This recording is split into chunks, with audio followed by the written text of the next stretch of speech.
Pedro from A&P-REACTS. I'm here today with none other than Chrigel. How's it going? Hello, everybody. Well, I'm doing pretty fine, and yeah, I'm super happy to be here. Thank you so much for having me. Really cool. Thank you for taking the time to sit down and chat with me for a little bit about the band, about yourself, about everything that's happening in the world around us. Yeah, always a pleasure. It was really cool to talk to you. Was it November or December or something? No, October. October. Well, last year. Yeah, that was really, really cool. Yeah, I was just going to say, actually, I was going to start off with that. I mean, that to me, it's going to be one of the greatest shows I've ever attended in my life. It's not every day that the artist performing takes some time in the middle of the set to come over to where you are, you know, and chat with you while you're in the audience before continuing with the rest of the set. That was like the biggest shout out ever. So that was like, my mind was blown. Okay. Yeah, but it was, you know, like I watched so many of your reaction videos, and I really enjoyed them a lot, actually. And then yeah, I just noticed you there in the first row, and I was like, is it him? And then like for like 5 songs in my head, it was always like, damn it, you need to ask him. And then no, you cannot do that. And then, damn, I need to ask him. No, you cannot do that. And so at some point, yeah, the set just really had to ask.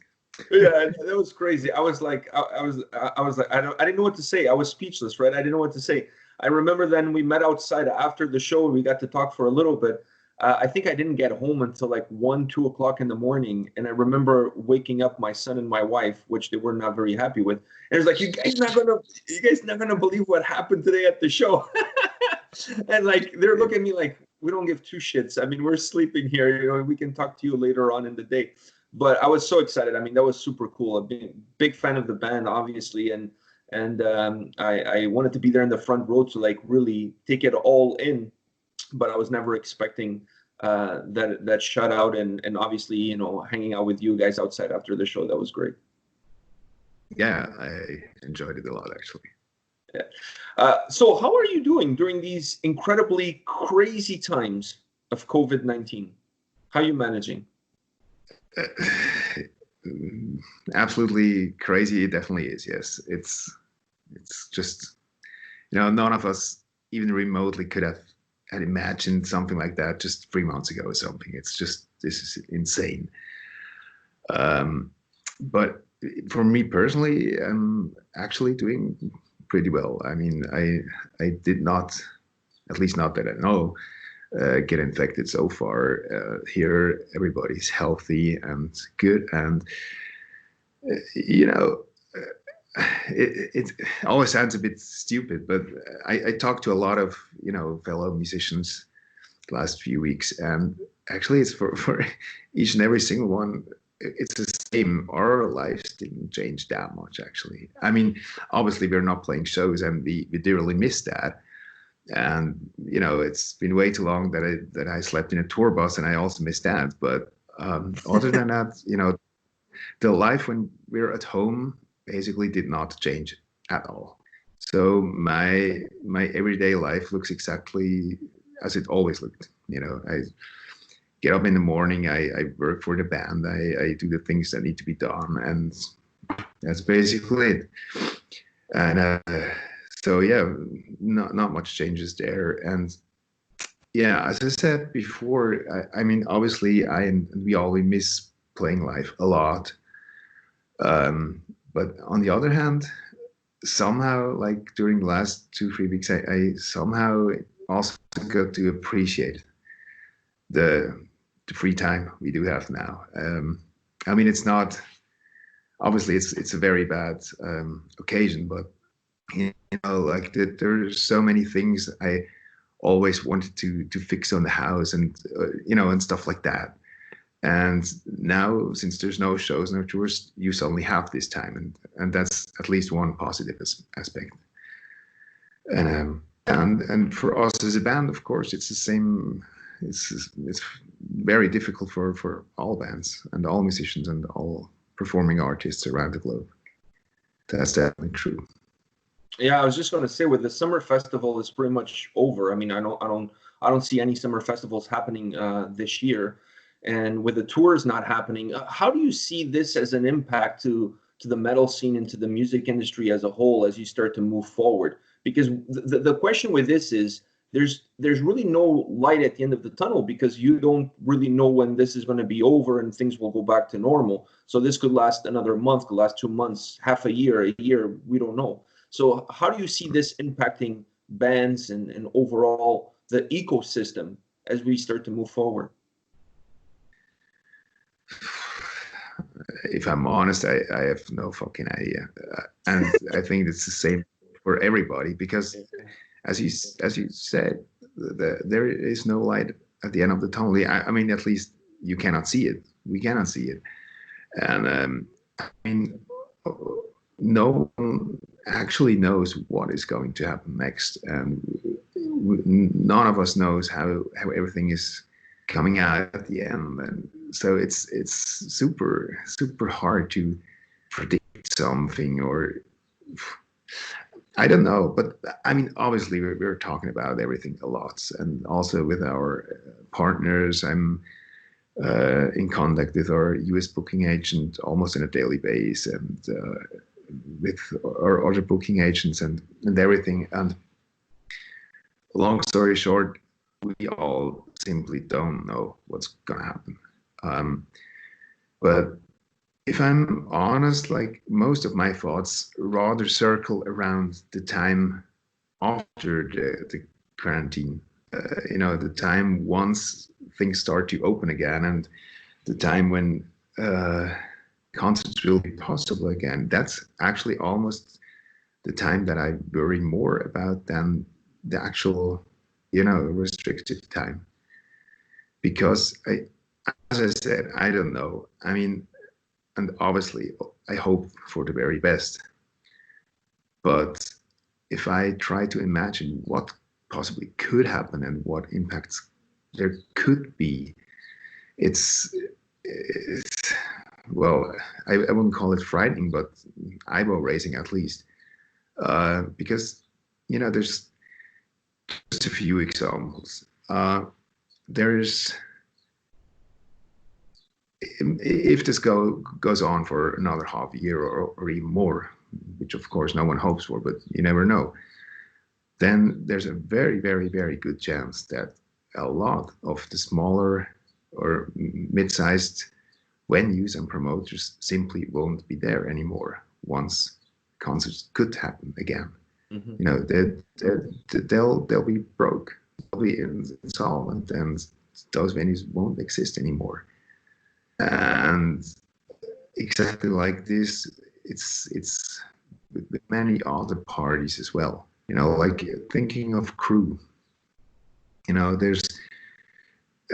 I think it really depends in which country crew people, you know, sound engineers and whatever live. But you know, it's not every country has the same quality of the social system and stuff. So I think it's quite possible that quite a few crew people will be forced to quit being crew people and just take a regular job somewhere else, just mm-hmm. to, you know, to able to feed their own families and stuff. Same for transport and logistics, you know, like there's, I know like nightliner companies, you know, they have like in some mid-sized European countries, they have like 30 nightliners just in one country, and each single one of them costs like at least $1 million. But they're not owned by the company, but they're just leased by the company. So like until now, the whole year they still had to pay the lease each month, but they had zero income.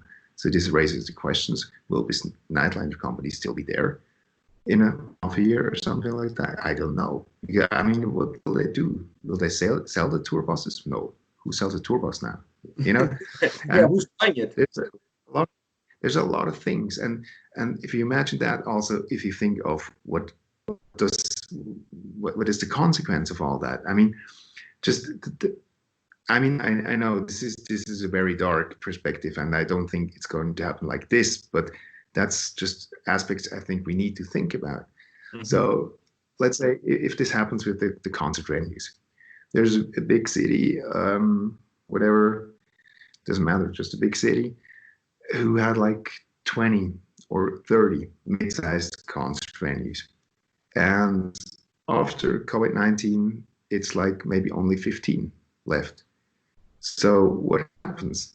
They can actually choose which bands they want to have in their venues and which not, because there's much more bands than concert venues. You know, supply and demand, right? Especially it's after this crisis, like every band wants to go on tour. You know, so the venues can actually choose.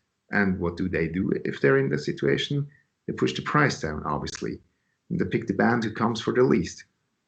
And same for tour bus companies, same for everything, basically. It's for everybody, it's that kind of mechanism. And also what I think might happen is, for instance, just, you know, loosened restrictions. I mean, at least in Europe, I can very well imagine that it's likely that, you know, at some point they allow concerts above 1,000 people, but that they say, okay, there's a 3,000 capacity venue. You can do a concert in there, but there's only 1,500 people allowed in there. Something like that. I think that's quite likely that this will happen. Same story there, you know, like the promoter of that show can do the concert, but his income from that concert will be just 50%, you know? So what will we do with the band? He cannot pay them the normal price. He can pay them just half of what they normally cost, but the band still has all their costs for the transport and everything. And you know that there's a lot of things like that that I just like, that drive me crazy, and I don't know. And then yeah, also, like, I think once COVID-19 is over, every band will come up with a new album, and every band wants to go right away. And it's just like, if I think of all this, it's just kind of creates a pretty claustrophobic image in my brain.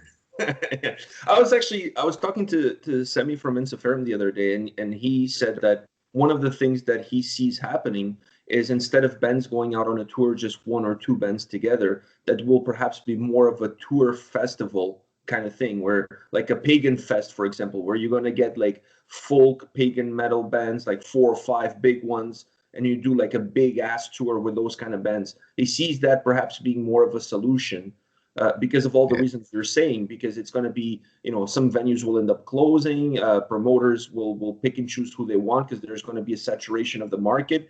So instead of having those smaller tours, perhaps one of the solutions is going to be for bands to kind of group in together and do these bigger festival style tours. It could be. Sounds likely, actually. Yeah, I think that might be the solution for this whole thing. And right while this stuff is going on, I see bands getting very creative with their time off while they're sitting at home doing live streams, live shows, all sorts of stuff. I have to ask you, how did your live stream with Amorphis go? Horrible. No, I mean, it was, I mean, first of all, it was the first time, at least I did something like that. I just installed Zoom the afternoon before, and I was totally overwhelmed by this app. I had no fucking clue how to handle Zoom. It was just like otherworldly to me. And then, you know, I mean, we're in touch on a regular basis, and I love talking with Anna, but neither she nor myself are people who love to be like in front of the camera and, you know, spontaneously talking, especially if it's live and people can react and comment. And so, you know, we talk normally, and then, like, as soon as I pressed go live, it was just like we both were like stiff on, yeah, this is awkward, and like that. But otherwise it was okay, obviously. Yeah, but I think the fans appreciate that kind of interaction, especially during these times. Like, you know, like you said, you can't go on tour, you can't play shows. This at least gives the fans a chance to stay connected with the bands and interact with the band, since we can't be there on the front row during a live show.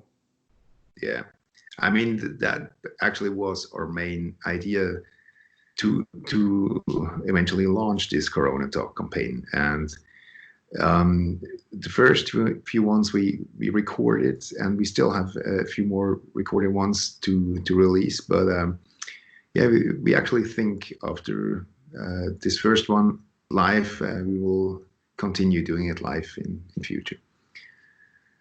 Yeah, it's a different experience because, like you said, the fans can interact, they can pose their own questions, they can talk. Then you get sidetracked by reading their comments. So it's a much different animal when you're doing it live, and there's no room for error because when you screw up, like there's no there's no deletes, there's no editing. So and that goes for everything. It goes for the technical side of things, but also for what you're saying. You have to really be careful with what you say because there's no taking it back. Once it's out there, it's out there. That gets a little tricky. I must say I really enjoyed your chat. I think Anne is great. Like, I'm a huge fan of hers, so had a chance to meet her in person a few times. So I really enjoyed seeing the two of you chatting. It was it gives like I said, it gives the fans a little bit of a look behind the curtains that we not always get. Yeah, that also was a bit the idea behind it. But I mean, I think it was okay. It was all right. It's just as I said, like for ourselves, it felt a little awkward. Also, like what we talked about, So I mean, we talked about all these things before, and so I kind of had to ask her questions to which I actually knew the answer already. So it was kind of it just was awkward. I saw you going for your glass of wine every so often, so I think you were trying to. How can I say it? You were trying to medicate yourself during the conversation. You're self-medicating with a glass of wine. I thought every time you took a sip, I felt for you. You know what I mean? I'm like, all right, he's trying to calm down. He's trying to get in the mood. So let me take another sip every single time. I thought it was great. I thought it was great. So don't be so hard on yourself. No, but good to hear. I have to ask you about the last album that you released, Tegnados. How do you approach? Because I had so many questions, and we talked a little bit after the show when you were in Toronto, but we didn't really get a chance to really go down and dive deep into some of these topics. So, how do you approach an album like this? Like, what is your mindset? Do you have a process, or each album becomes its own process?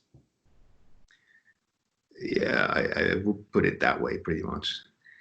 I think, yeah, for us, it's definitely like each album has its own process. And I also think that, I mean, of course, we are writing the music, but I still think that songs are a little bit like kids, Once they kind of get born inside your head, but they're absolutely not developed yet. And then you see them grow. And at some point, they kind of develop something like knowing will. And they get sometimes hard to deal with. And they point out where they want to go and so on. So it's this weird, but also magical and very intuitive process, I would say. And yeah, and so it was the case for Tegnados, and it was just on one hand chaotic, on the other hand very creative, and yeah, basically just intuitive a lot. Do you feel that this album, in my opinion, and you're free to say that you're absolutely wrong, you have no clue what you're talking about, you're a complete idiot, but when I listened to the album, I felt that there were two core elements at play here, and that was demise and rebirth. To me, the whole album, it feels to me that it represents these two parts of life, like the end and the new beginning. With every life that ends, a new life starts, almost like the circle of life in nature, if you will. I felt that to me, besides everything else that's happening on the record, those two were the main core messages of the record. Do you feel that way, or am I completely wrong on this? Yeah, I know that you said this. I just watched your review just again half an hour ago before we started talking. So, and to be honest, it made me very happy when I watched this review for the first time because I think you put it so well, and you got the overall theme like so well, even though it's the lyrics never say this like literally, but that was basically the feeling behind it, and it made me very happy that apparently, at least to some people, like the music is able to transport that very feeling. That is, so yeah, I couldn't say it's any better. It's exactly about this, and yeah, regarding, I wanted to say that regarding the process itself, the approach, that's also a thing. You know, for us, it's always very, the lyrics are very, very formative for the music because we're not just randomly writing songs and at some point add random lyrics to the music or something like that. But it's rather the other way around. I mean, I don't need to have the finished lyrics, but I need to know what a song is about or what message the song will have before I start writing the music. Because it's to us, it's super important that our songs not only lyrically but also musically express what the lyrics are about. And in that sense, the first thing I always do before creating an album is to get like a concept, like a vision of the whole album and with the whole message, the whole atmosphere and aura the album should have, and so on and so on. And this was very formative with Atignatus as well, because we at some point decided for the idea to go, like, as a general album topic, to go for these ancient archetypal images within ancient writings of Celtic mythology. And there's like a billion different stories about different topics, as you can see on the album. But in all these like stories, like you can almost call them like parables or something like that. There's always this main core truth in it, and it's always about death and rebirth. And interestingly enough, it's always also death is never necessarily like a negative thing. It's rather the opposite. Like in Celtic understanding, the root of all life is always darkness. Like the butterfly needs to die, the grub needs to die in the darkness of its cocoon before it spreads its wings as a butterfly. And also we humans grow in the darkness of mother's womb before we see the light of day. And that's like a very deep thought in Celtic thinking. And it's the same for these ancient parables. Like death isn't so much like the end or a bad thing. It's rather the perspective you go to actually get the chance to get reborn. And that's another very important thing in all these ancient writings. You have the chance.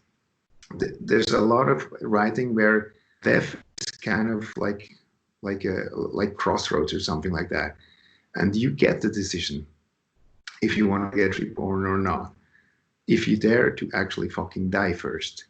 So it's like this thing where life leads you to the very edge of the cliff, and then you get the chance. Okay, do I just want to stay where I am because I'm afraid, which will have you ending up in kind of a dead end, or am I brave enough to actually jump down the fucking cliff and fucking die and get the chance to get reborn?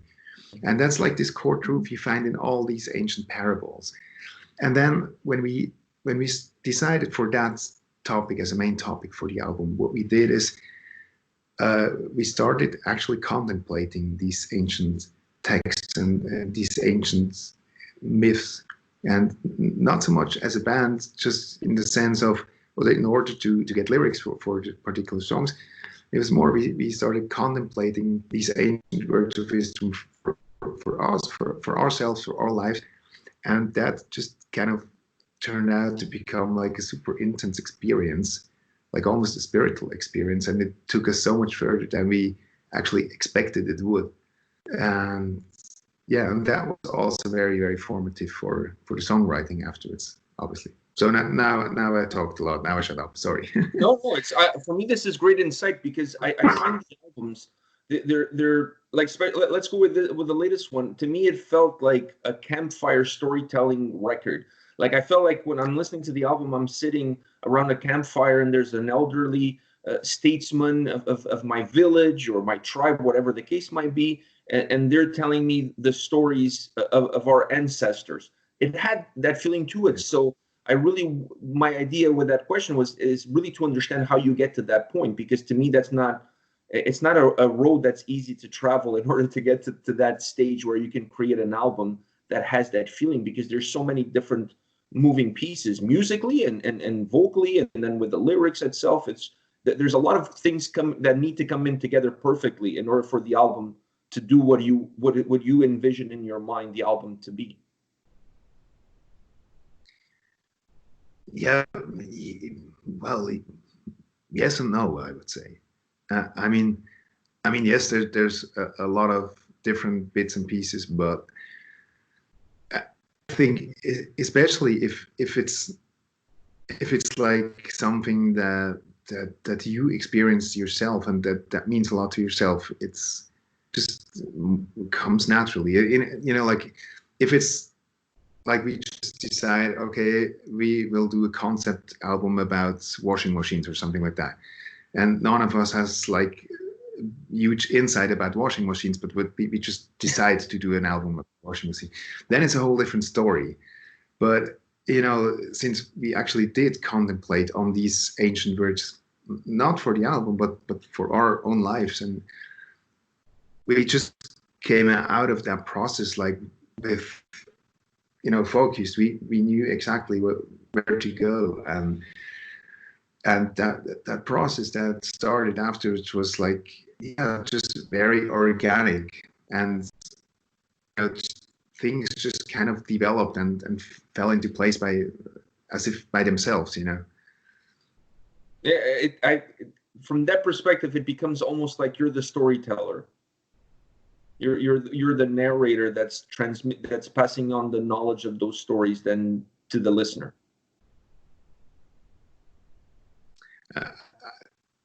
I think, you know, truth or reality or existence or whatever you want to call it itself, and history itself is the narrator, and we only might be like this, the speaker, so to say, or something like that, the megaphone, you know, that where the words come out. But the narrator is life itself, I would say.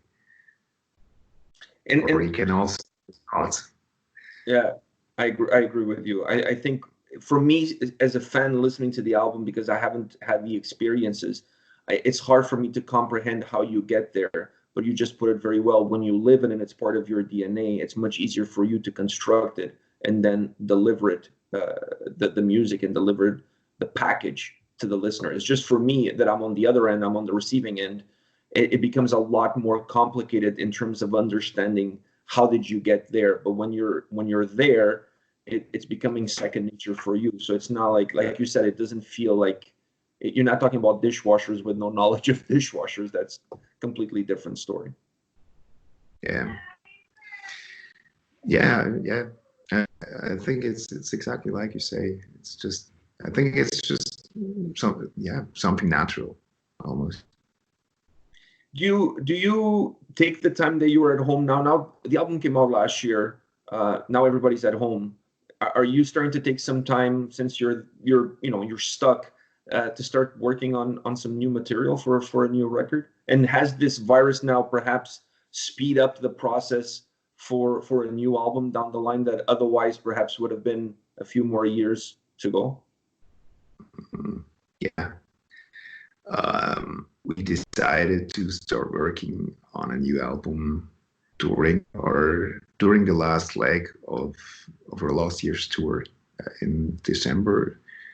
we talked about it a lot in the tour bus after the shows or so. And so yeah, we decided to finish this tour, take a week off or two, and then actually start thinking about new ideas and new material.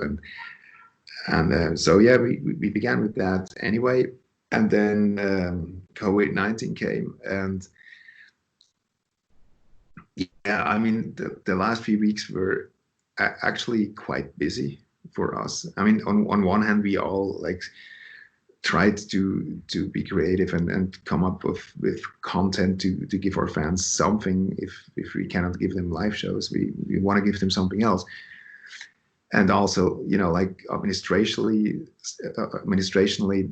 you know, there's a shitload of paperwork you need to do, like related to COVID-19 as a company, and so on and so on. But in an overall view, I would definitely say, yeah, that this pandemic grants us some more time, since, you know, we are not touring, and so in this time where we're not touring, instead we can fully focus our energy on our next album. What do you envision the next? I know you can't divulge much because you guys are working on it, but how do you envision the next album to be like?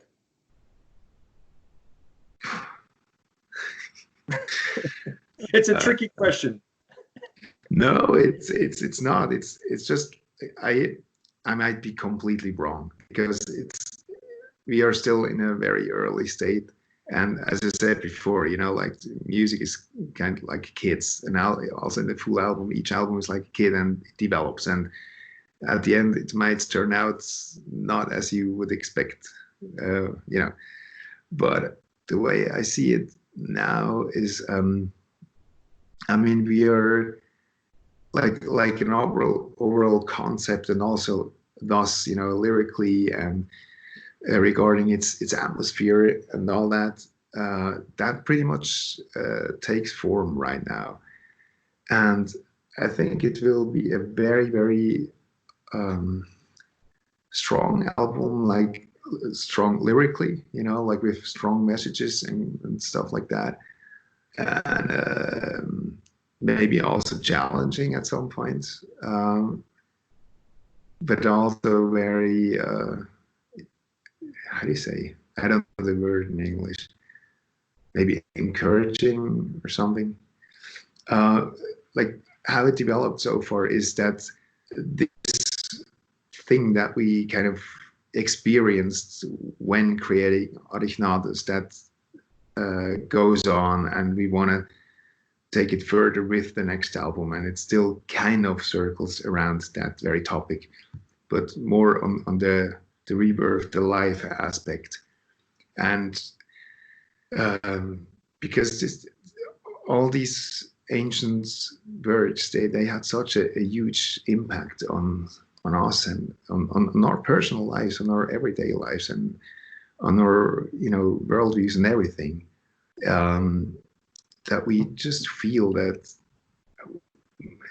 actually we just can't anymore. We can't do anything else but to talk about that, to spread these words. It's just what we, yes, it's like breathing or something like that. We just can't not do this. And so this kind of goes on, and the album will take all these ancient words much more and much in a very practical way in, you know, our era. So the next album, the duty of the next album will basically be to translate these ancient words to our modern time. That's basically what it will be. Oh. And musically, I have a few fragments of songs yet. I think it will be heavy. I think it will be a little more homogeneous than Originatus. I mean, you know, like with a song like Ambiramus on one end and a song like Worship on the other end, it was like very, very extremely eclectic. And what we've seen so far is that the album, in an overall view, will be more homogeneous, but the different extremes will still be there, but just mixed within the songs. So we started working out ideas of songs that sound like worship, but why shouldn't they have a chorus like whatever, the slumber or Amorphis or something? You know what I mean? Yeah. So that's basically what I can say for now, and that's what we tinker with and try to wrap our heads around. And now we just see how it goes and where it takes us. So basically, the children are growing. To use your comparison, the children are growing, and right now you want them to be a doctor, but you don't know exactly if they're going to be a doctor as they grow up. So that's kind of your approach. As they grow, you have an idea, but sometimes they grow and they walk their own path. So sometimes they do, yeah. Yeah, I can see it being something like that. You used a very important word when you're describing the new record that you're working on. You used challenging. What is the most challenging album in the band's discography that you feel like you really had to work hard for it? Which one is the one that you feel that's the most challenging?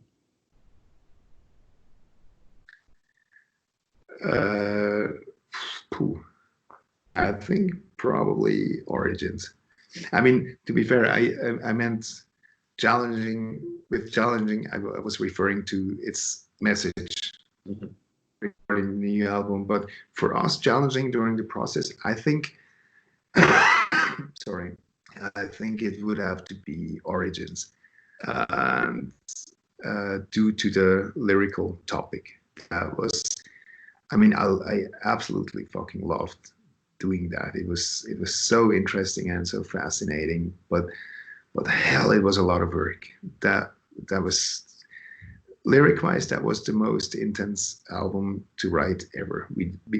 For us in our career, and for the lyrics, I started long before I wrote particular songs, because there's so much actually scientific work to get those information that we had in lyrics. And to write the lyrics for Origins, it took me like 1.5 years, and that was just insane, but also super fascinating. I loved it. I loved the whole process.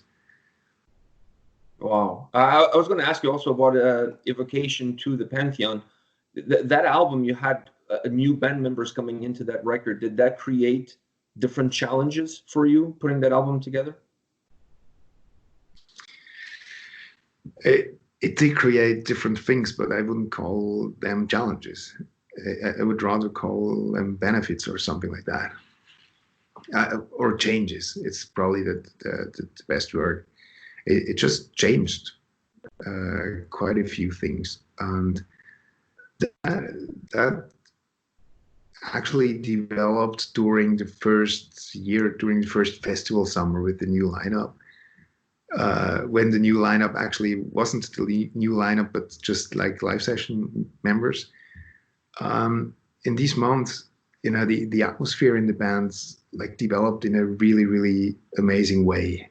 On one hand, like the chemistry was just right. I mean, we didn't know these people personally, but somehow the chemistry was like super good and super right. And we developed like a very familial atmosphere quite quickly, and that was like compared with like a very, very creative atmosphere or phase that we just went in. And once we entered the studio to create Evocation 2, it was just like, this crazy, how do you say? Yeah, it's just a very familial and crazy creative atmosphere during the whole process. And it's like half of the album wasn't even like fully arranged or anything once we entered the studio. We just left so much open for spontaneous ideas and spontaneous creativity, and that's basically what happened. And also, like, for almost the first time, or at least it's a very long time, it was the first time that nearly during the whole production process, almost the whole band was there all the time. Also the people, the musicians who weren't recording at the time, they were still there just to be there, to be part of it, or to cook for everybody else, or to help others out and stuff. And so yeah, like in every corner of the studio there was just like some band members brooding over some details or jamming together and stuff like that. And so in that sense, that change brought, and that's nothing we expected or something. That's just like, I would say, just a very lucky development. And yeah. Yeah, I think it shows on the record in terms of I think the good word for it is organic. That album feels very organic in the way it sounds, and I think perhaps that's a representation of how the studio work was in that activity of having the band members around, not just showing up to do their part and leave, but sticking around and being part of the full-on process. Absolutely, and like you said, like once we had the album finished, I really thought, like, oh, you can actually hear that. You can actually hear how it's developed. I mean, at least for me, I thought that I could hear that. And yeah, and as you say, it just, just being together and being there, it just creates it just makes such a big difference, And that's also when we wrote Atignatus, that was same story there, because I mean, we learned that lesson from producing Evocation 2. And once we decided that we were going to do an next album, that we were going to do Atignatus, we just said, okay, like we don't want to just share ideas like via email, but we want to work together. We want to also be together, like geographically. Sorry, and quite a few of us, we live quite far from each other. It's like, okay, for you guys maybe 3-4 hours drive is not that far, but for us for us it's crazy far. So yeah, like in that year, in that summer, I literally moved to Jonas's place for like 3 months. I slept on his couch. I basically lived at Jonas's place, just to be together, and Fabi came by all the time, and just to be together. And funnily enough, that gave a whole different atmosphere, and it gave it a whole different dynamics, and also work ethics and everything. But funnily enough, it wasn't even so much the time that we were working together during the day.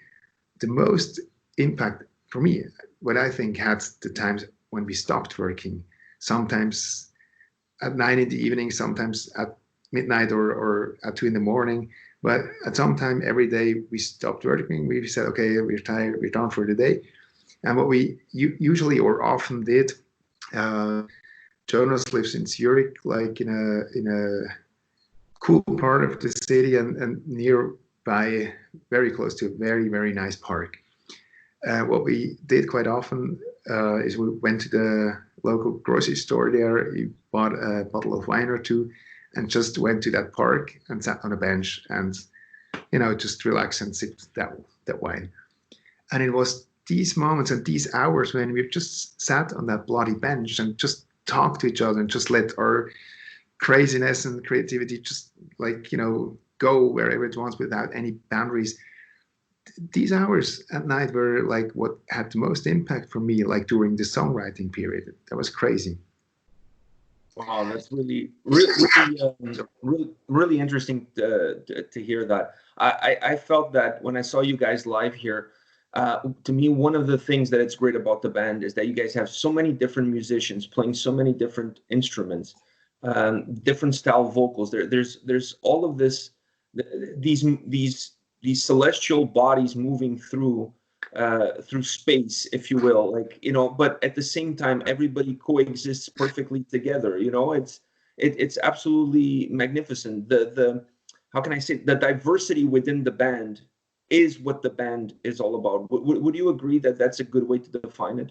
Because you guys are so diverse in terms of personalities, the music, the instruments, everything, but that diversity creates such a unified and cohesive group? Well, I mean, it's very flattering the way you say it. But yeah, I mean, you're definitely right. We are very diverse in our, you know, like only the band members itself. Like we all come from a pretty different musical background. Also age-wise, I mean, I could be our drummer's father almost, and so on and so on. You know, Yeah, we don't have to go down that path. We're still young at heart, both of us. We don't look a day over 20. The two of us, we're fine. Yeah. No, the but, wine keeps us young. The wine keeps us young. Like you said, we are very different, and also like instrument-wise, there's a lot of diversity. But then again, just like purely musically, I also think that always kind of was like a little bit the style, or was like what Eluveitie is about, and that is like the musical idea of what we want to do. Because I mean, we always, like, even on our debut album, there was like, you know, songs with blast beats, and then there was like very quiet songs with only female vocals and stuff like that. We always had like that kind of almost eclectic range of songs on the albums. That's like kind of the idea of what we want to do. When you step away from the band and you're asked to participate on a project, like I know you've worked with bands like Amorphis, even on the last album they released, Queen of Time, you participated on a track. How do you approach going into somebody else's work? Because you seem to have a way of attacking your own records, attacking your own music. But when you're invited to go and participate on somebody else's music, what kind of mindset do you have to have? And what kind of approach do you take? I'm just happy.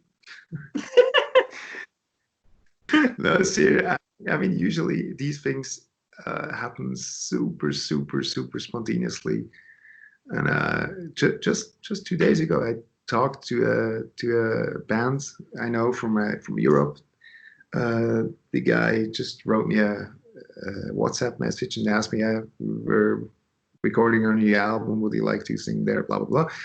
And I said, yeah, sure, of course. And I think a month ago I also recorded guest vocals for a different band who is about to finish their new album. And these things always happen super spontaneously and always on a super short notice. So there's actually never really much time to even think about somehow. I'm usually just happy and think, hey, it's so cool. I mean, I like the guys anyway, but it's so cool that they ask me. So I'm just happy I can do that. And then usually I ask something like, yeah, until when do you need it? And well, better yesterday than today. And I was like, okay. And I just try to find a way to record it as quick as possible somehow, if possible in a studio, if not at home. And yeah, and that's exactly how it was with Amorphis. I mean, I love the guys, I love the band, I love the music, but I also love the people, and most of all, I love the producer they work with. They also work with Jens Bogring, and he's a good old friend of mine, and I just love that dude. And yeah, we were actually on European tour when Jens suddenly wrote me an email and said, yeah, like I'm recording with Amorphis right now, like to work on a new album, and to have like these flute parts in 4 songs, and you know, like we have it already, but some like sampled flute things, but you know, like a real flute is the a real flute. So would you have time to come over and record that? And I was like, well, not quite, because I'm on tour. But then I checked the tour pass and said, okay, hold on a second. Like in 2 weeks, we'll have a show in Gothenburg and one in Stockholm. So maybe there it could be possible. Would that still work for you guys time-wise? And he was, yeah, absolutely. So the morning we arrived in Stockholm, it was. Matteo and myself, we just quickly drove to his studio, because they have a second studio facilities just for recording in Stockholm. And yeah, we just took a cab and our whistles and drove there quickly, and just, you know, the days before we just learned the tunes we had to play, and then yeah, we just quickly drove there, recorded it, and left again, and did sound check for our concert, and then played the show. And do they give you, when they invite you for these side projects, do they give you any freedom to do what you want, or they pretty much say, hey, we want to have you on, but you need to do what we tell you to do? I never had either of them. I mean, usually we just talk about it. You know, for all the bands so far I recorded, I usually just ask, yeah, like, what do you have in mind? Anything special? What do you want? And some of them say, yeah, just do whatever you want to. We trust you. And some say, yeah, we have this and this idea. Maybe try it out. And yeah, and so it was for Amorphis as well. Like I just recorded a few different versions. Like I took the tune and then recorded it like the way you would play traditionally in Celtic music, like with a lot of ornaments and and then I did one versions with where it exactly recorded like as they programmed the MIDI file and so on, and then yeah, eventually they recorded for like the traditional folk version I did with a lot of slides and a lot of dirt in it. So yeah, that's cool. And at the end of the day, I always think that the band needs to be happy, Yeah, I can see that. You're at that point, you're trying to help them reach their goal, and it's not really necessarily about you. It's more about how can you enhance their vision of what they had for that specific track. Oh, yeah, absolutely. Oh, absolutely. I mean, of course, yeah, of course, obviously. I mean, it's their album, they do, and they don't ask me because of me. That they ask me because they know that I can play whistles, and they just need a good whistle there. So I do my best to give them a good whistle. Of course, yeah. Yeah, well, I think you speaking of Amorphis, I think you did a wonderful job on the record, and it really added a different flavor versus having just the computer tracks being infiltrated into the actual song. So I think it gives a more robust sound. It gives soul to the songs. I'm not a big fan of having too much computerized tracks into the songs. I think it takes a little bit away from what the music's supposed to be, which is like an extension of your own self, and you need the music to have that soul in it. Otherwise, it's an empty vessel. Cool. Well, thank you very much. Well, I want to thank you for taking the time. I mean, I've taken a lot of your time today, but thank you for taking the time to chat with me. It was an absolute pleasure.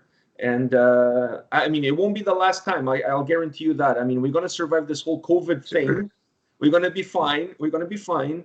And either we'll talk through Skype again on around the release of the new album, whenever that happens, perhaps in 2021. Or next time you guys are in Toronto, I'll come down to the show again. Obviously, I'll bring my son this time, and even if he's old enough, right? No, that's the problem. He's only 15, and by next year he's going to be 16. Most of the shows, I know. He's a tall dude. Yeah, he's taller than me. But he's going to turn 16 in September, and so by next year he still wouldn't be able to come, because most of the shows here are 19 and over. But we'll get him to work roadie for you guys, and that way he can sneak in and watch the show. He'll work for free. Yeah, good, very good. He's got a big body. He can. You can put him to work all day long, moving things around and whatever you guys need. He can go get you coffee. No. We need to keep him busy. All right. Yeah, we'll figure something out. Very good. All right. Thank you very much for your time. Hey, I thank you so much. Yeah, you too. It was, as always, it was a pleasure to talk to you. Yeah, thank you so much for this opportunity and for having me, and say hello to your family, and yeah, stay healthy. All the best. Thank you.